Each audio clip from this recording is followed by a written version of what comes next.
All right. Hi, everybody. Welcome to the Birdability Book Club. I am so grateful to Katie Fallon for being here. She is the author of the choice of books that we read this month. Well, we do this every 2 months, as I think most of you know. And our selection was Vulture, The Private Life of an Unloved Bird. And I just want to let you all know that the way that I came upon this book is that Katie is in West Virginia and worked with some of my friends who were also out in West Virginia, one of whom works with California condors and vultures and other birds. And so when they gave me this book back in 2017, I read it immediately, loved it. I was so pleased. I felt so seen by them that they knew this was a book that I would love so deeply. And then when I was choosing books for this year's book club, it popped right to the top of my mind because I think it is such. First of all, Katie, a beautifully written book. I love the way that you wind in the story of the vulture from the vulture's perspective, and then just so incredibly informative. So, folks, please, if you have questions, if there are things that you would love to hear from Katie, I know there'll be time for questions later, but basically, Katie, welcome to Birdability Book Club, and we're so delighted that you're here. Thank you very much, Kat, and thank you everybody for reading my book and for coming to the book club. And I'm excited to talk about vultures, one of my favorite subjects. Hmm. So I'm curious if I could ask you a question just to start us off, if that would be okay, Of Katie. course, of course. And this is one of the things that I love. Usually, I start us off by reading a piece from the book, like a paragraph or two. I'm only going to read a little tiny bit, but one of the things I love is in the early part of the book where you talk about. I'm not sure why many of us have a negative impression of turkey vultures. Perhaps it's their naked heads, or perhaps we find their diet of the dead and desiccated unappealing. They lack the proud scream of a red tailed hawk, and they certainly don't sing a sweet song like a wood thrush or a meadowlark because they possess a uniquely modified syrinx, the organ birds use to produce sound. Turkey vultures tend to only grunt and hiss. Instead of defending themselves with talons or teeth, they vomit in the general direction of a threat. Certainly not the most charming attribute.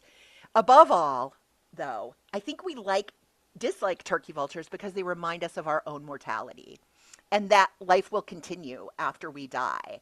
And that, as with all animals, something will be waiting to consume our bodies. And I just remember reading that and thinking, oh, what a, what a way to like put those things together. I am really curious, Katie, what brought you to write a book about vultures? And then tell us anything and everything you'd like to. Okay, sure. Well, thank you for reading that part. It sounds a little creepy read out loud, but uh, so.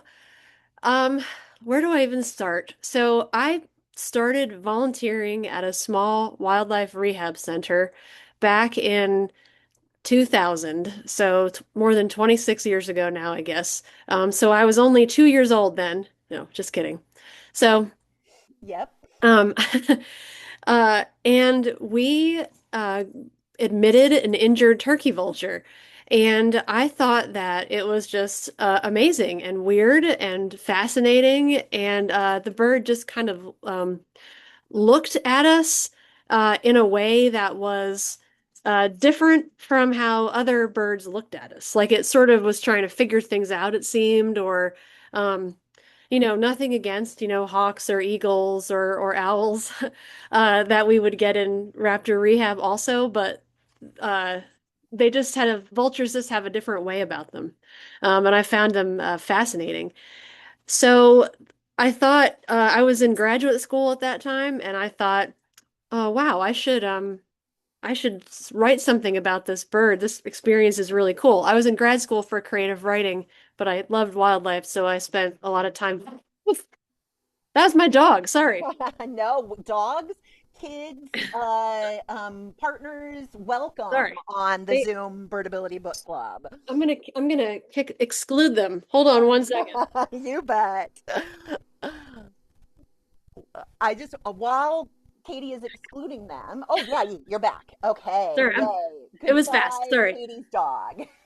Sorry. Yeah, there are two dogs. Yeah, one is old and one is a puppy, so they have a lot of interactions. Mhm. So, anyway, I thought, somebody should write about vultures. I should write about vultures. So I started writing some essays about vultures, and then I sort of got distracted by another bird species, the cerulean warbler, Ooh. which is a small, very beautiful blue, fastest declining, probably fastest declining songbird in North America.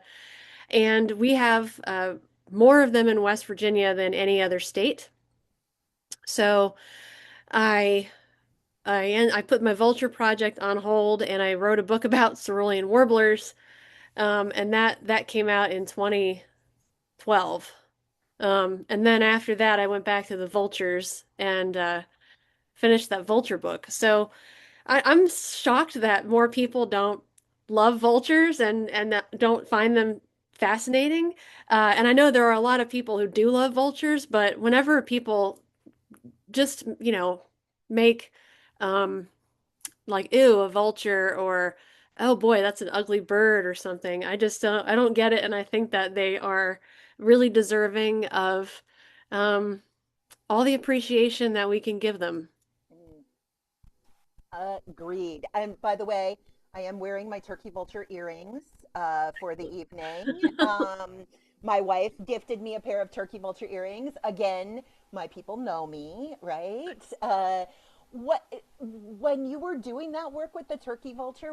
I know that was probably way before Lou, but can I just ask if um, you got to continue your relationship with Lou after the book? Because Oh, that's one of my favorite things is getting to read about Lou in the book. Could you tell us a little bit about Lou? Because not everybody maybe has gotten to that part yet.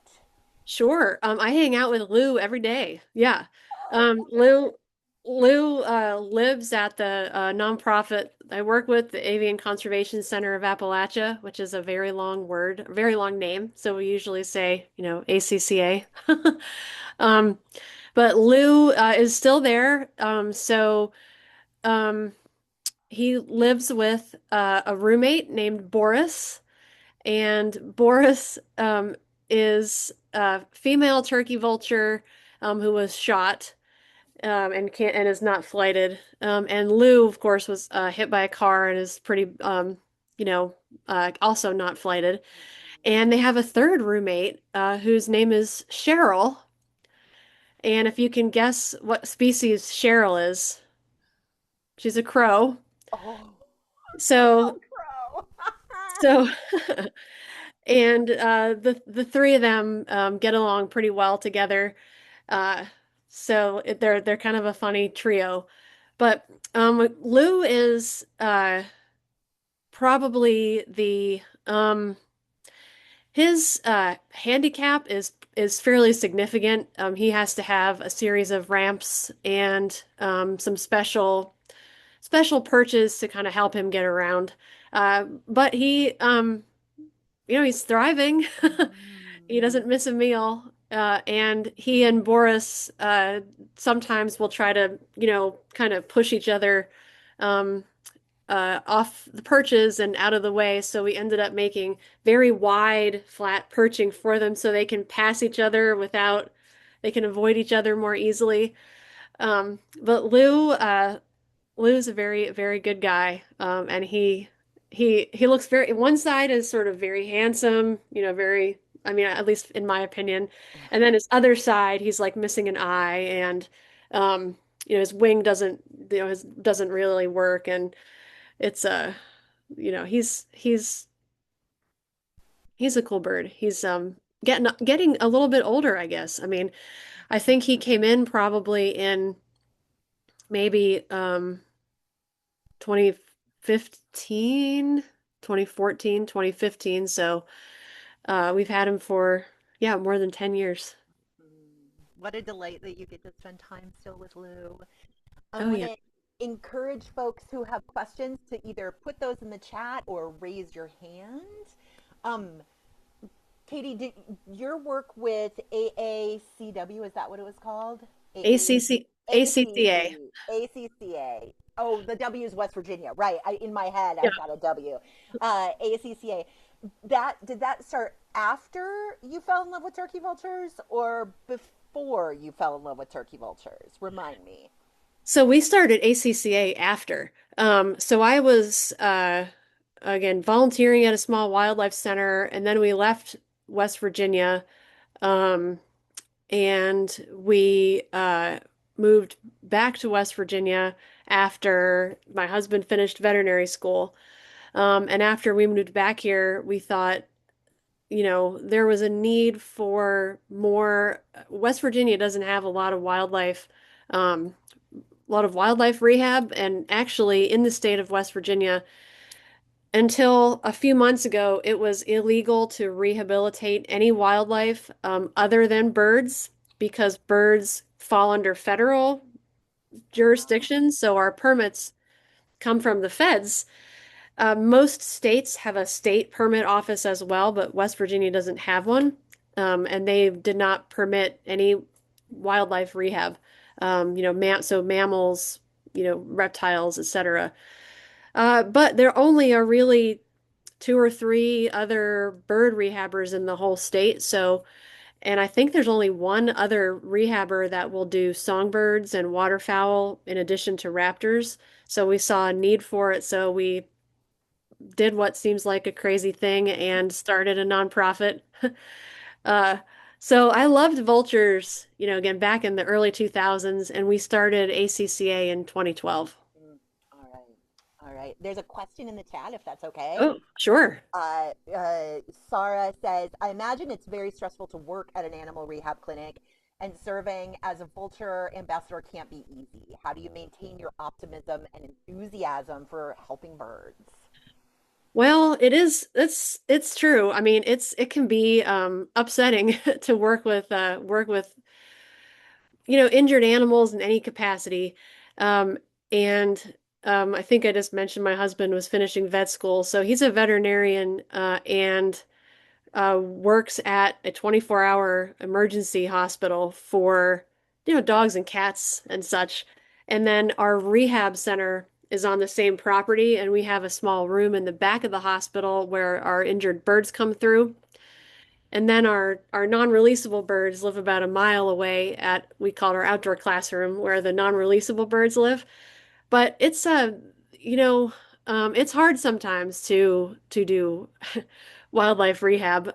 We are able to release about 35% of the birds that come in, which that means that, 65% of them, don't survive when they get admitted, and that's hard.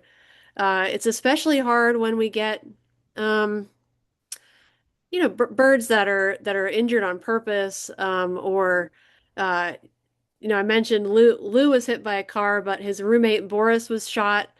Um, we get a turkey vulture that's shot almost every year, come into rehab, and it's against federal law to shoot them, and I don't know if I think they're kind of big, slow-moving targets, I guess. Or people are afraid of them, or think they're going to, eat their children, or or whatever. But um, yeah, I don't know. It's a tough question how to keep enthusiasm. I think sometimes when I do when I can talk about vultures to people who maybe don't know vultures, um, and see them kind of get light up about them a little bit. I didn't know vultures could eat anthrax, or oh, I didn't know that, vultures do that, or I didn't know that they expel liquid waste on their legs and it's like hand sanitizer. So we do a lot of outreach programs for the public, and we have our outdoor classroom has kind of an open house every Friday afternoon, And when I'm there, I usually just sort of park myself by the by Lou and Boris and Cheryl and tell everybody about them. Um, and actually, right next to Cheryl, Lou, Boris, and Cheryl, there's another vulture enclosure that has Vader, Maverick, and Bliss. So those are three other vultures. Two of them are black vultures. So does any wildlife center need five, vultures? I mean, I mean, does any wildlife center not need five? I I know, and mean, they are social. And they all, we weren't planning on having five vultures, but you know, I guess I have a soft spot for them. yeah. There's a question in the chat from Randy, and then I'm going to come to Maya. Um, Randy said, "What factor do you feel most led to the vulture stereotype as a dastardly, unlikable creature?" Well, it's I certainly think it's I mean it's cultural, I guess is first. I mean, um some cultures don't hate vultures. I mean, ancient Egyptians, right, revered vultures. Uh, a lot of Native Americans revered vultures also. Um, I think that uh we have this idea of like going out and killing something, is really like it's a good thing or it's a tough thing if you can go out and you know show your strength, and turkey vultures aren't doing that. They're not showing, they have a different kind of strength, um, but they don't show it in the same way that a hawk or something does. So they often seem like they're kind of waiting around, watching.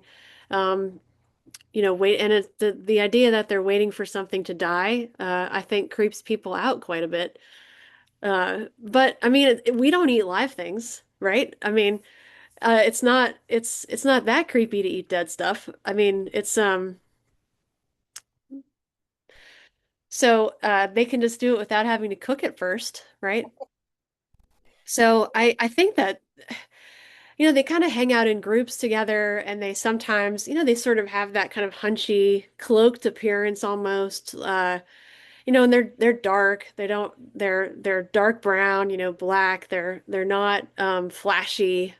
Their sounds are, they're hissing. They're hisses and grunts. They don't have a beautiful song or like the part you read.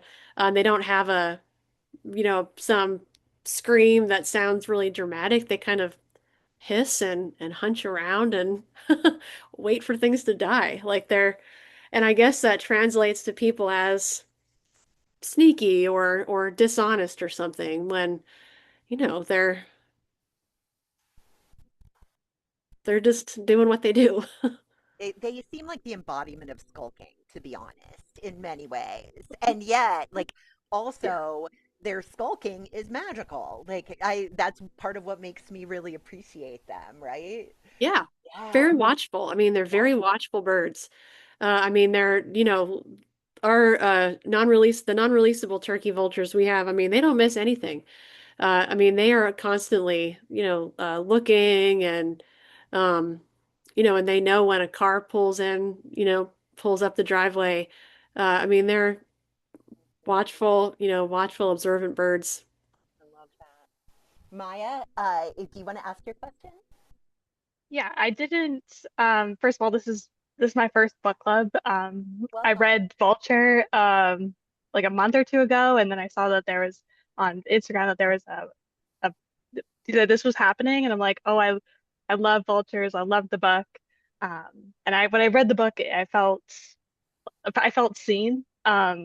I actually my first encounter with a vulture ever was um, about 2 years ago. I was volunteering at a wildlife rehab, and I'm up all the way I'm in Edmonton, Alberta, so we rarely get any vultures, period, ever. And I got to help rescue this very, very sick turkey vulture, and unfortunately, they were shortly euthanized. But the powerfulness of that vulture and just their powerfulness, but also their vulnerability. It just it was it was beautiful. So I felt very seen, and the interest in the behavior and the ecology of California condors and the vultures. It was fascinating, and I've been sharing it with all the other volunteers at the rehab. Um, and I actually saw my first turkey vulture in the wild about 2 days ago. Saw one circling around, so just wanted to Oh, say thank you, and I loved the book, and I hope that I'm spreading the love of vultures up here in the north. excellent. Well, thank you so much. And I'm really, thank you. I'm really glad you enjoyed the book. And yeah, seeing a vulture and helping one up close, I mean, it's very impactful. I mean, it's an impressive. There's just they're amazing birds. And you might be getting more of them up north because they are, creeping northward, right? They're a species that one of the species that may be possibly expanding northward because of, climate change. And as things get a little warmer, they are able to, at least that's one of the theories, why they're showing up further and further north. So maybe more in the future, which is sad for the planet. Maybe climate change, of course, but it allows vultures to survive And a joy for Maya. Right? and enjoy for Maya. Yep. Jeffrey has a question in the chat, and then we'll come back to the person with the hand raised on the iPhone. Um, Jeffrey said, "What do you personally think is the most effective, if not the best, method to convince people about the importance of vultures to sustaining the environment and the need to protect them? What evidence would you use most your end to persuade people to push for vulture protection when they're trying to convince essentially within politics or government for changes to be made?" Okay. All right, let me think. So, Yeah. the most effective way to convince people, yeah, about the importance of vultures to sustaining the environment. Um, you know, I don't know how effective. I don't know if people think about public health as often as they should when it comes to. I mean, I feel like many of our discussions in the U.S. anyway about public health are in relation to like vaccines or COVID or that kind of thing. But I mean, vultures in some parts of the world, vultures are absolutely crucial to controlling feral dog populations, for example. Places like India, where there are a lot of humans, a lot of animals, a lot of cattle, and vultures are, essential for removing those animals from that have died, from the landscape. And there was a great paper that came out several years ago that I'm not going to remember the number, but it was an economist who quantified how expensive it was for India to have lost so many of their vultures in the late 1990s and early 2000s. Um, from a public health perspective, like human rabies cases rising and feral dogs with rabies rising, that they can draw a pretty direct line to the loss of their big vultures. So Mhm. I don't know if that would be. Um, uh, I don't know if people are convinced about that or not, but I think stopping the spread of rabies or slowing the spread of rabies is should be pretty important to everybody. Well, no matter what, rabies is, fatal if it's not treated. Um, and if you're a human, I mean, you get bitten by something with rabies, you've got to get that series of shots like immediately, Mhm. um, or something bad happens. So, I'm not sure if that's the most effective method to convince people of the importance of vultures, but I talk about it a lot, their importance to public health. I also think getting people out to actually see vultures and be able to identify them, um, is something. Uh, I don't think people often realize how many vultures we have and how important they are and what they're doing, and they're eating the roadkill and they're watching us all the time. And then The evidence would you use most from your end to best persuade people to push for vulture protection in politics?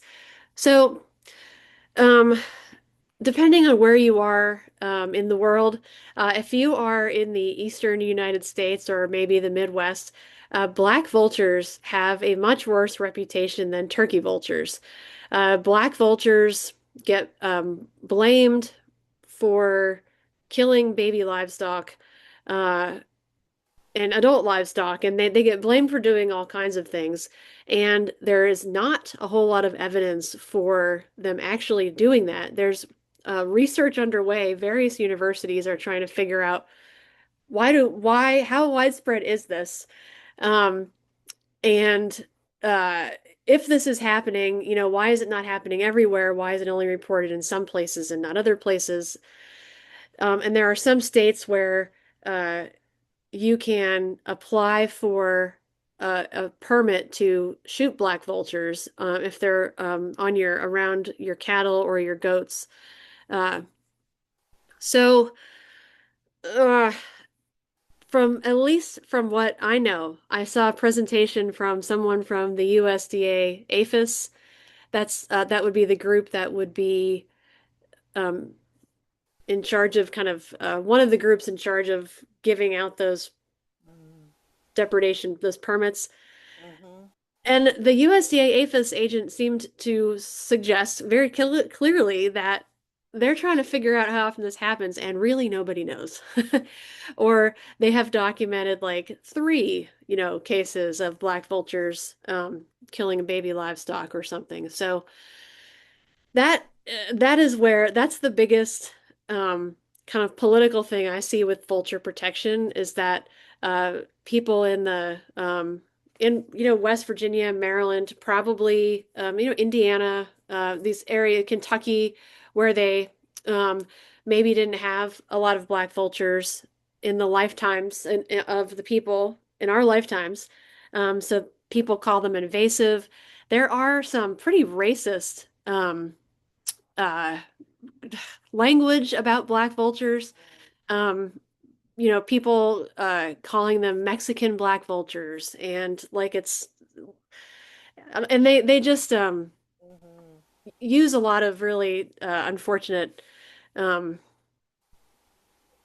words and I don't know around black vultures. So, but something that I think made it into my vulture book, but uh, if it didn't, it should.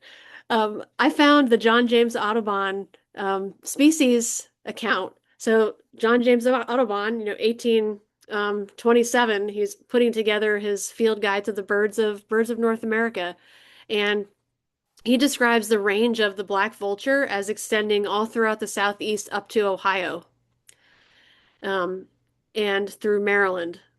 Mm, So while black vultures may be new for people in Kentucky now, they were there 200 years ago, and their numbers were certainly impacted by the widespread killing of them when people thought they were spreading disease, um, and they were also impacted by uh, DDT, like a lot of our species. This is a very long answer. Sorry, This is sorry a to keep talking about fascinating it. answer. And Jeffrey's question is so good because, one of the things I actually had tagged in the book too to ask you about, like, and I put the Dr. Jonathan Hall. Jonathan is part of how we know each other. Like, that's our connection. Uh, he did an ologies podcast on condorology and talked about condors and vultures. And it just was making me think about, Katie, as you were talking about, you know, in India, where I know he's also studied, like Mhm. that the diclofenac, Yep. it was the use of antibiotics, right, at these high An NSAID. levels, Yep. and Yep. yeah, and NSAIDs that meant that the vultures decreased so steeply, and then the feral dogs and the Mhm. wild dogs increased, and that's had a huge impact on public health. And it made me also think, though, about a part in your book where you talk a lot about lead based ammunition. Ooh, And That's the I other one. wanted, yeah, Yep. I wanted to bring that up as we're talking about politics, as we're talking about, and you're very clear. Hunt, please hunt. Like it's actually really honorable to kill your own food if you're going to eat meat, right? There is this, but when we're talking about hunting culture, there's one thing people could do to make a huge difference in California condors, in vultures, and that is moving away Yep. from lead-based ammunition. I'm curious how you have been able to, advocate for that at all. So it's kind of hard for a few reasons. One is lead is traditional. People grew up hunting with lead. Their grandparents hunted with lead ammunition. Um, they that's what they know. So that's one hurdle. The other hurdle is people don't know that scavengers eat their lead, eat little bits of lead, and there's a whole group of people out there who just don't even believe it, who just don't even Mm-hmm. believe um, that there are any bits of lead in what they leave in the field. And then there are people, and I don't know, I don't. I try to I argue with a lot of people and I try I try I try not to. Um, there are people who don't even believe me when I tell them that bald eagles are scavengers and that bald eagles eat gut piles. Also, it's not just these ugly vultures, but like really, our national emblem also can only takes a piece of lead the size of a grain of rice to make a bald eagle very, very sick or die. Um, where turkey vultures can handle a lot more. Uh, so there are some education hurdles. There also is a product hurdle. It can be pretty hard to find copper ammunition, copper rifle ammunition. Um, and I have even discussed with people starting a business where we make copper ammunition. And then I thought, I don't know that this is my passion to make ammunition. This feels out of my out of my thing. I'm a vegetarian, like I don't it's I am not a hunter, even though I appreciate, there are a lot of wonderful things, great things about hunting. We have a lot of white-tailed deer, here in the eastern US. And in a lot of ways, it's a natural system. If you think about it, the big predator comes in, kills what it wants, kills something, takes the parts that it wants, and then leaves the entrails for the scavengers that will then come and eat it. And if those entrails are uh, clean, not full of lead, that's a great meal for a vulture or an eagle or a skunk or, all kind chickadees. I mean, everything scavenges. I mean, there's so many scavenging animals out there that we don't even think about. If you're able to ever put a camera on, like a trail camera on a dead deer and just watch all the stuff that comes and eats, it's fascinating. Barred owls, scavenge, uh, little mice. I mean, it's pretty amazing. So, but if that food is contaminated, is poisoned with lead, that the vultures and other large birds can inadvertently swallow, I mean, it's bad. So that's been so there are a couple levels of um, education and then also people being able to get the product. And I've thought, man, we should just sell it. We should just sell lead ammunition. Even if we're not manufacturing it, we should get a whole bunch of it and we should give it out or we should, I know the Peregrine Fund, out in the West does a exchange, an ammunition exchange, in condor areas. And I would love to do something like that here. West Virginia, though, it's an uphill battle. So we have a big hunting culture. I don't think that most people want to poison scavenging birds, but they're also um, not always willing to, uh, switch something, even if it was easy. I don't know if they would. So Katie, so I these have to say now I'm like, my wheels are going and I'm like, We have bird-friendly coffee. Why can we not have bird-friendly ammunition, right? Like that's the Yeah. marketing piece. Bird-friendly coffee, right? People Yeah. will invest in that because of that. Now I'm like, Katie, you should start a bird-friendly ammunition company. Well, I mean, we've talked about it. I just can't. You know how you get sometimes you follow Yes. something, and then you get to a point and you're like, I don't know that I can sell ammunition. Like, Yep. I'm not, Yep. I'm kind of No, I a, hear I'm, that. I mean, I'm kind of a, Mhm. you know, I'm, That's not your I'm gig. not my Hmm. gig, Yep. and I'm not like a gun, Hmm. person, and I can't talk that talk and be convincing. I mean, like I've been a vegetarian since 1990. So it's I cut up a lot of dead animals to feed to the birds. Um, but I don't eat them myself, of course. And I don't think I can I don't think I can, yeah. So, Well, but maybe if somebody else on this yeah, call is interested in a bird-friendly ammunition idea, they could spread that out to somebody who would be up for that because it does sound like it would make a huge difference in the lives of all kinds yeah. of scavengers. And Jonathan Hall, Yeah. has written about hunting Yep. a lot. He hunts Yeah. all kinds of things that, Yep. he's always Yep. out there Yeah, he is. As a part hunting of stuff. like wanting ethical sourcing of food, right? For Yeah. and being back and connected to the land. And yeah, I definitely appreciate like similarly veg and appreciate Jonathan and all the things that he has taught me, not only about vultures and condors and scavengers, but also about ethical ways of hunting and eating meat. So yeah, And a side note here, yeah. it's not even really a side note, but something else that we can do. Hmm. And some of us in this call are maybe already doing this, but like you all can run for office, and I mean, this is something that I 2 years ago I ran for office and it was super weird, but and I haven't really written about it yet, but I probably should.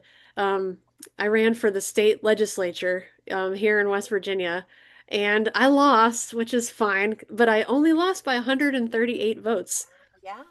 So it was really close. It was the closest losing race in the state, and uh, and it sort of made me realize, like, uh, like there's people can do that, and it wasn't as bad as I thought it would be. Um, it wasn't as creepy as I thought. I kept waiting for something extremely uh, weird to happen, or I kept waiting for, I really only had one attack mailer against me. Um, and it was comparing me to Joe Biden. So my mother was so happy that she like kept it and put it in a scrapbook. So it was but that was if that's the worst thing, like it was not that bad. And that's, in West Virginia, which is I I wasn't expecting to get elected and I came a lot closer. That's So amazing. Congratulations, Katie, because that's really I love that way of creating advocacy and activism is like, okay, I'm going to go be the representative, you know? yeah, I'll go do Yeah. it. I'll just go say Yeah. no all the time. No, Right? no, no, which is what would happen if I had been elected. I would have been like, I vote no. I vote no again and again. Yeah. And But birds would have been far more protected and that would have been an amazing thing. yeah, well, yeah. Mhm. Um, I'm not sure I see iPhone has a hand up. Tell us who Hey, you are Kat, and what it's your Laura. question is. Oh, Laura, welcome. Hey, one of these days Awesome. I'll get a change to my name. You know what? If you're okay with it, I'll change it to your name. Forever and always. Go ahead. All right, good. I'll know from now on I can do that, Laura. Okay, yeah, I have changed your name and you ask your question. Thank you. Thank you. Katie, thank you for being here. I'm blind and I was looking for your book as an audiobook and I could not find it. Is it available as such? I don't think so. I would love it if it I would love it if it would be. Um, I don't even know how to Who published your book?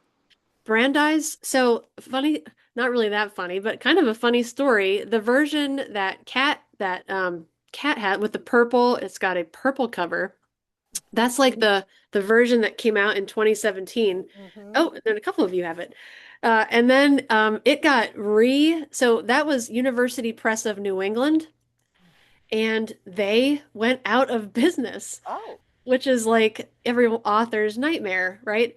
But happily, uh, Brandeis University was one of the universities that made up the University Press of New England. There were several of them. Brandeis University republished it. So they are the publisher now, is officially Brandeis University Press. Um, and it's a so the new cover, it's new as it came out in the new version came out in 2020, 2021 something. And it has Boris on the cover, Boris the turkey vulture on the cover. But so yeah, Brandeis University Press. I wonder, I should reach out to them and see if they like how that works. Well, and I don't even know, to be honest. yeah, Laura, I know, is on the call, and Jerry and Susan Glass, and probably others who have taught me about Bard, which is a national service. And I wonder if there's a way to Hmm. like offer your book up to be read for folks. Susan, I see you raised your hand. If maybe you have an answer about this. Also have one more Oh, yes, comment or yes, question. yes. Um, I don't know if you're familiar with Hinckley, Ohio. I live near that. Yes. You are, so you know about the big Buzzard Festival. Yes. Yes, I love it. I've been there. Oh, It's in I the was book, there for the isn't first it? time this year. Is that the one that's in the book? Yes, in the book. Yep. Oh, Yeah, well, if I could hear the book, I would know Ah, that. right. yes. Yeah, it's great. I love the Buzzard Day. Yeah, I want to go back. I haven't been there in several years, but I would love to go. What a cool event that is. Um, it's great. There were people dressed as vultures. There was that pancake breakfast. Phenomenal. Yes, yeah. Yeah, that's a great. So you went this year? I went this year for the first time. So it's the folklore has it that on March 15th, the buzzards return to Hinckley, Ohio every year. Nobody counts the birds that come earlier. They suddenly become invisible. Yes. But they made a whole festival around it. There's legend about it and everything else. So it's a part of the mystique of Ohio and everything. So I was wondering if you had heard about it. Yeah, it's a cool day. It's fun. Yeah, and turkey vulture migration is really fascinating. And I'd heard that legend that they always you see the first turkey vulture, around March 15th. And um, turkey vultures are one of the very cool things about them, and there are a lot, is this the different subspecies of turkey vultures. There are usually six subspecies. Sometimes people identify five instead of six, but they all have different migratory strategies. And the eastern turkey vultures, the ones that we have in West Virginia, are partially migratory. So some are here all year, some go to Virginia, some go to North Carolina. Um, and then the western turkey vultures, upper Midwest, the ones in Saskatchewan, up there are complete migrants, where they all leave and they go to the tropics. And then there are some that are non-migratory, also in the Southwest and in parts of South America and Central America. So they're just really cool. Um, and it's also possible that, Hinckley, Ohio may not have had turkey vultures in March when they started that, or February, when they started that festival. But I would be willing to bet that now they actually have them there all winter because of them being able to stay, where of things It, getting warmer. it wouldn't surprise me. Yeah. Yeah. Thank you so much. Oh, thank you.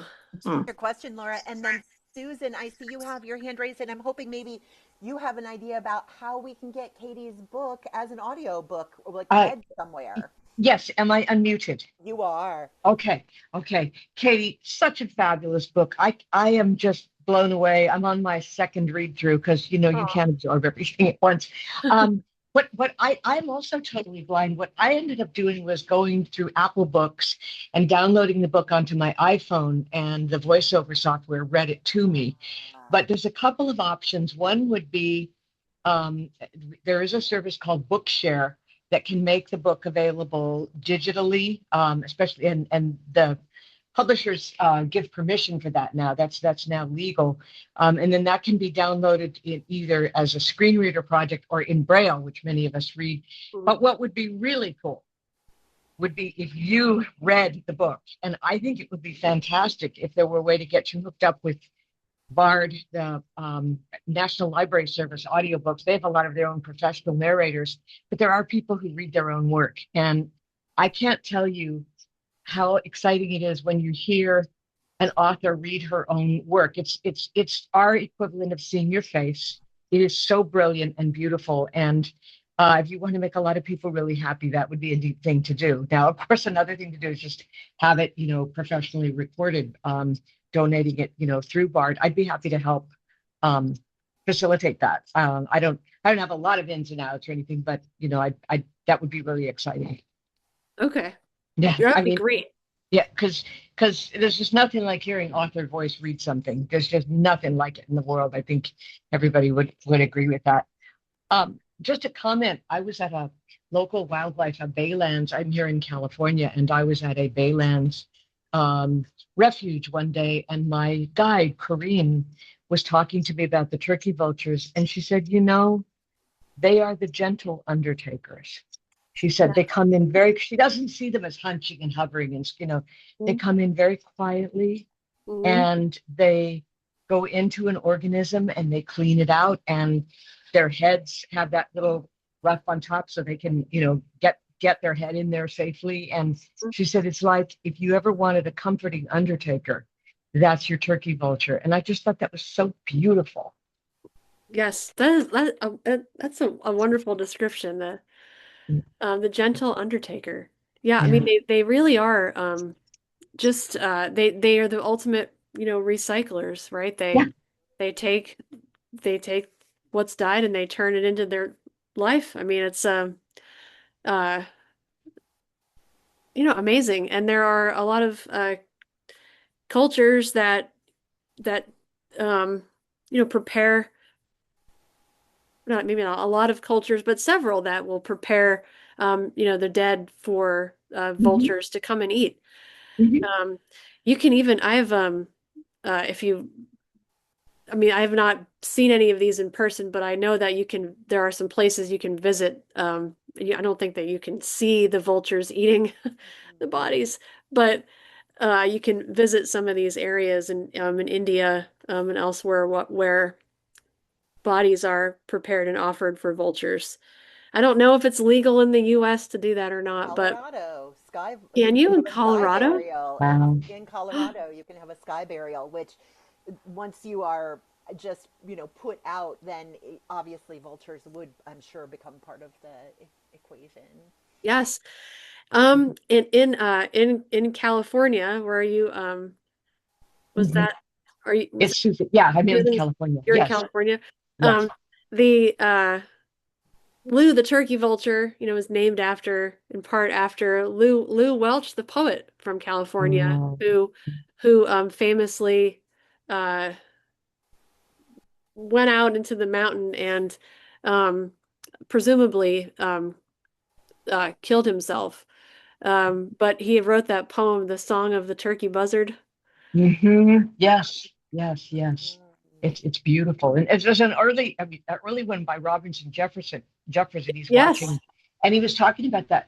You're not going to eat me today, but I hope you're going to. This is Yeah. that kind of thing, and I keep imagining these bones just clean and polished, just Yeah. clean and polished. Like wow. So anyway, thank you for a marvelous gift. This book is terrific. Oh, thank you so much. I'm glad you enjoyed it. And It's Susan, thank you for sharing that workaround so that others can hopefully enjoy it now too. Sorry, I interrupted you, Katie. no, no, you didn't interrupt. I was just gonna yeah, I was just gonna continue to talk about vultures eating me when I'm dead, but yeah, I don't. It's I know you will. I sometimes I'm in there with the vultures doing something, and I often just cleaning enclosures or whatever. You lock yourself in.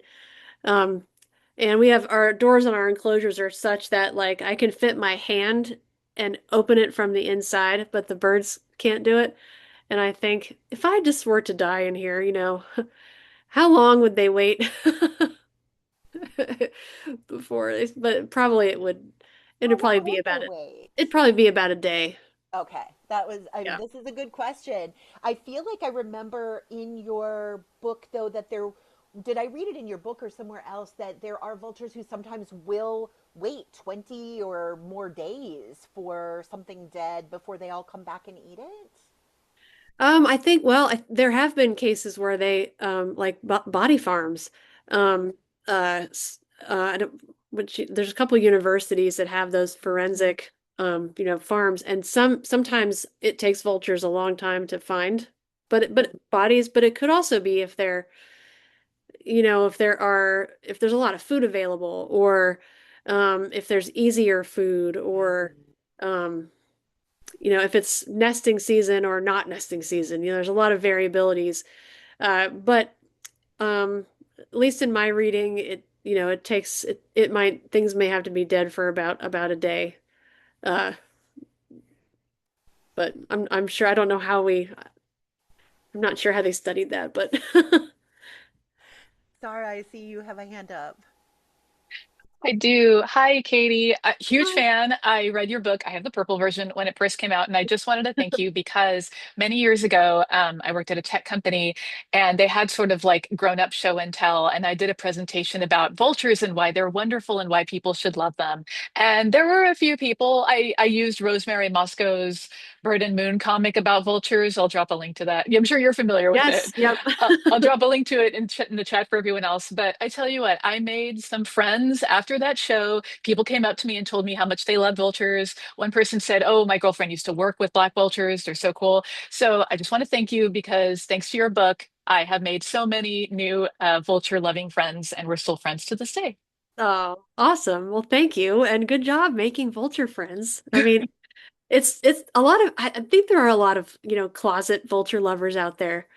Um, Abs- and So I yeah, think I just continue to spread the vulture gospel as much as I can. So thank you for inspiring me. that's perfect. Thank you so much. I think Yeah. that a lot of people just don't know vultures, and if they knew them, they would love them because they are just have so many fascinating things about them. Thank you.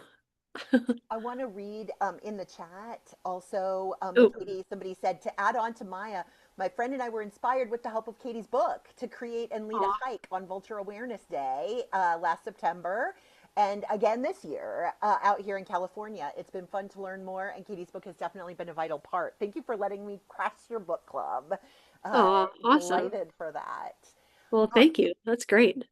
I know we actually are coming up on not too much more time. I wanted to just Oh, share one thing. I know, isn't it wild how fast it yeah. goes when we're talking about vultures?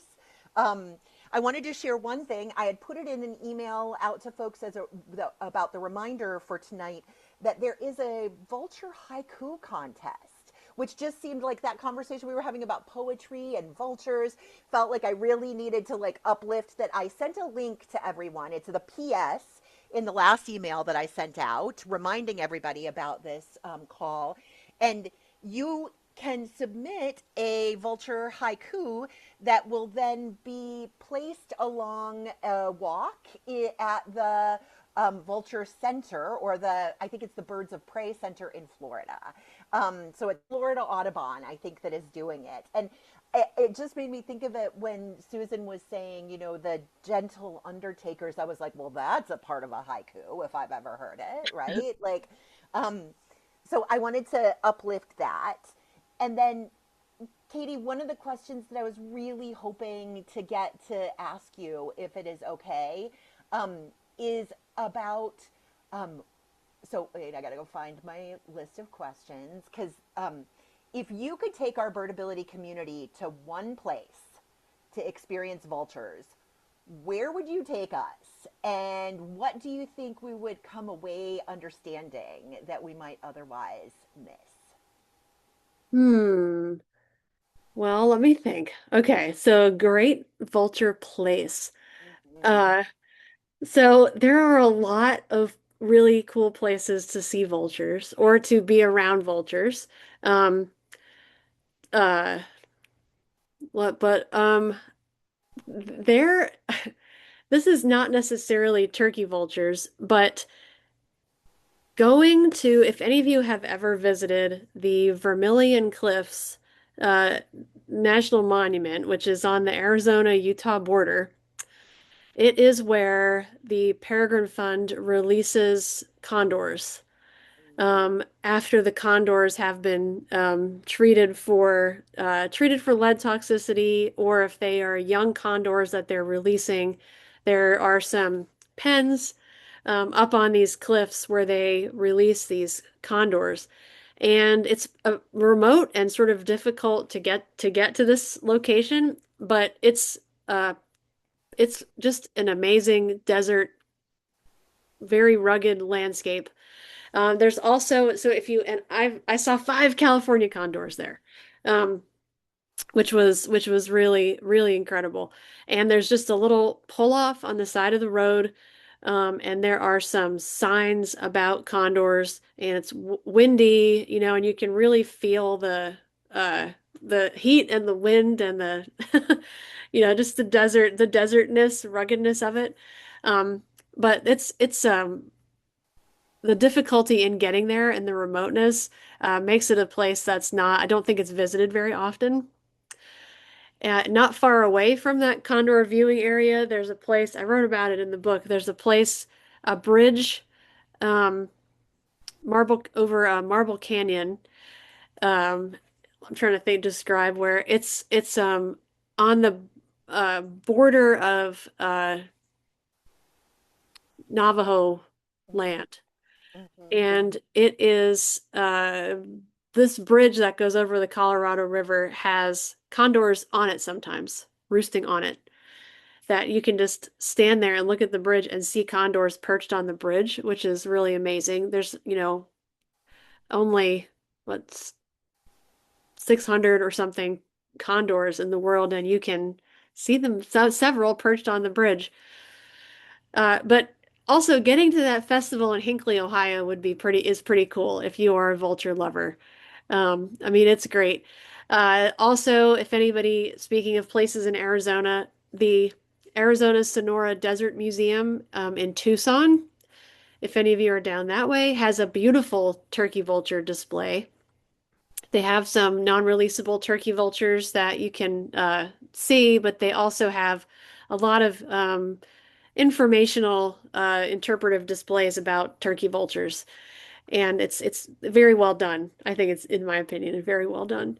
Hawk Mountain in Pennsylvania, great place to see turkey vultures too, and to go hiking. And you can sit on that lookout um, and watch migrating turkey vultures, and it's a pretty neat place too. I love that. I love that. You all, we are at the end of our hour. I want, though, to remind everybody of a couple books we have coming up, and then I want to just thank Hmm. Katie again. Oh, yeah. I have to tell you one more Yes, thing. please. Oh, Okay, tell us. And so honestly, if anybody needs to leave, they will. But those of us okay, who love vultures deeply would stay for another hour. Let's okay. be honest. So I'm going to, I have to, I want to show you something if you can, if you can, and I'll describe it, if you're unable to see it. But can I share my screen for a Yep. second? I think I made you a co-host, so you should be able to Okay. share. Okay. So are you seeing my Oh, screen now? yes. Okay. So what I'm showing you here is, this is a trail camera in a turkey vulture nest. And there is an adult turkey vulture, and there are two tiny turkey vulture chicks. I mean, the chicks are only probably the size of chicken chicks, Very, very small turkey vulture chicks are, I'm gonna play that video again because it's super cute. Turkey vulture chicks are white. Their down is white, and their faces are black. Their beaks are black, and their skin on their face is black. They don't get that red head of an adult turkey vulture till they're about a year old. But there's something special about this video, and there's a lot of flies too flying around. So this is an old building that has collapsed. Turkey vultures like to nest in old collapsed buildings, caves, other places like that. The parent is feeding these babies regurgitated whatever roadkill. So turkey vultures usually have two babies. My small ACCA nonprofit monitors about six turkey vulture nests, and I described some of this in the book, going to the nests, taking babies out that are old enough, measuring them, taking a blood sample to test for lead, and then putting a wing tag on if the babies are old enough so we can identify them from the ground. So we had a turkey vulture chick come into rehab a few weeks ago, about one, actually just about 2 weeks ago now. And it was in the process of hatching. It wasn't even hatched all the way yet. And the story went, there's always a strange story with wildlife rehab, that a teenager was visiting his family's hunting cabin, and there was a turkey vulture in the cabin, and he shot and killed it.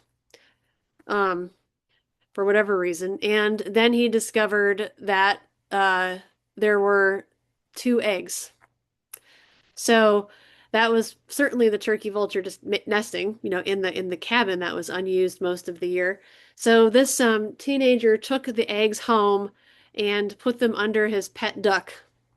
And the duck, I guess the one egg broke, or they knew the one egg wasn't viable.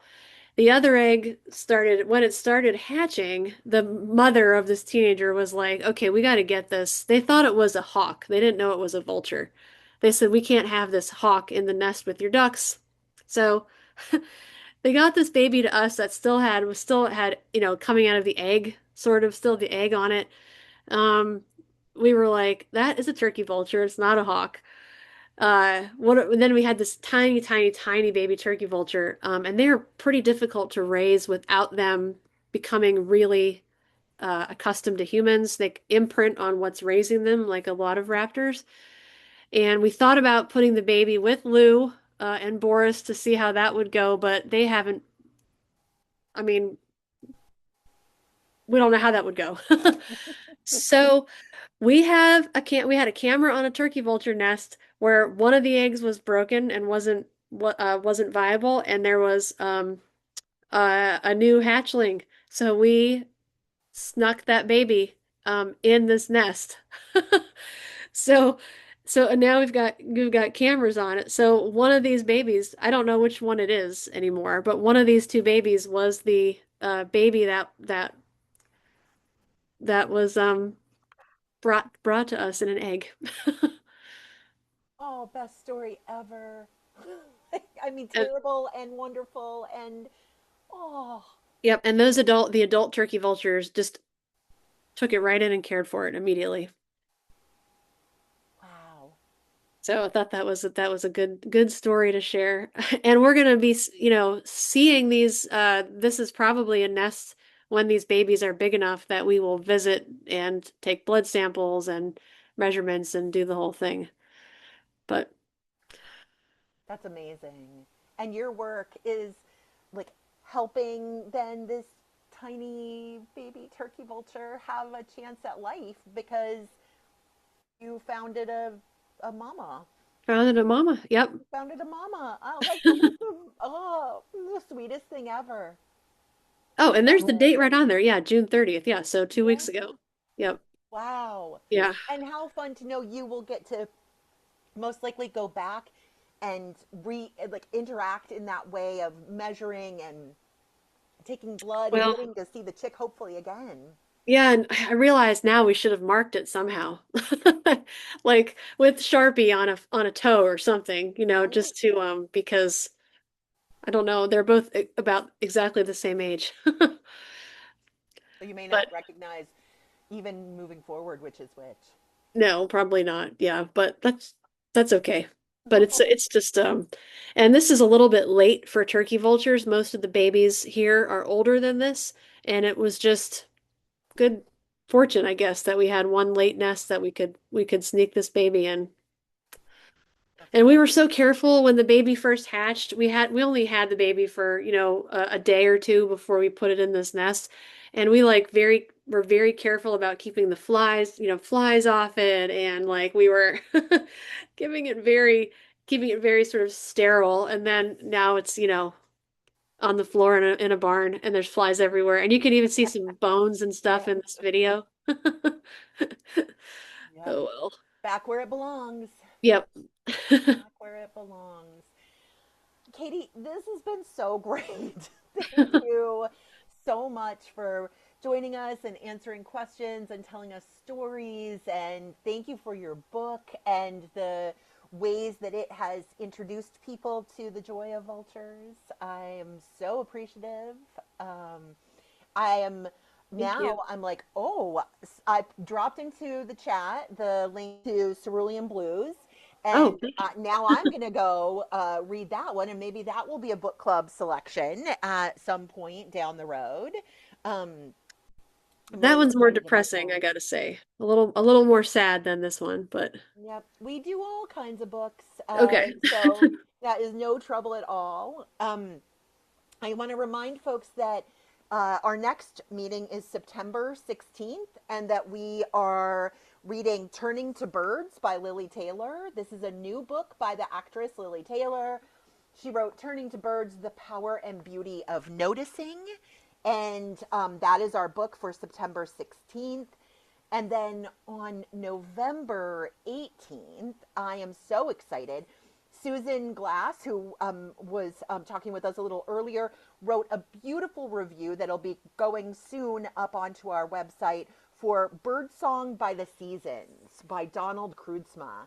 And that is our book for November. We chose this book so that for folks that wanted to, they could be reading it all along from the beginning of the year until now, because he divides the book up by months and then talks about what birds are singing, what sounds they're making, all of that. And then at the also one of the lovely things is there is a CD or an audio component to it, so you can hear the bird song that he is talking about. So that's for September 18th.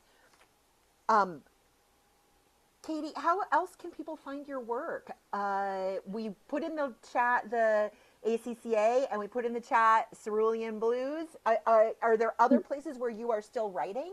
Yes. So I wrote a column for Birdwatchers Digest, Oh, okay. which, if some of you may remember, Birdwatchers Digest, when it was kind of a small digest-sized magazine, now it's a full-size magazine, and they've kind of rebranded it as BWD magazine. Um, and I have every other issue I write a column. It's usually about, well, it's always about birds, obviously, but it's often about uh birds that have come into rehab, or um the issue that's my next column. If you subscribe right now, you'll get it before my next column comes out, and it's about a bald eagle chick that somebody was watching on a nest cam. There was a nest cam on bald eagles in Pittsburgh, and viewers watched the mother feed a piece of fish to the baby that had a hook, Oh, and the baby ate the fish hook. And you wow. know, the spoiler alert is that tree climbers went up, got the baby, got it out of the nest, brought it to us. My husband did abdominal surgery to get that out, to get the fish hook out of this tiny bald eagle chick.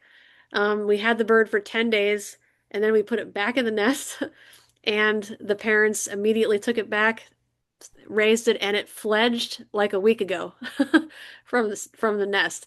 So there's actually still it still comes the babies are still coming back to this nest occasionally and the parents are still feeding it. If they have a YouTube, it's if you go on YouTube and search for US Steel, US Steel is the company that sponsors this nest, and it is the parents are Stella and Irvin.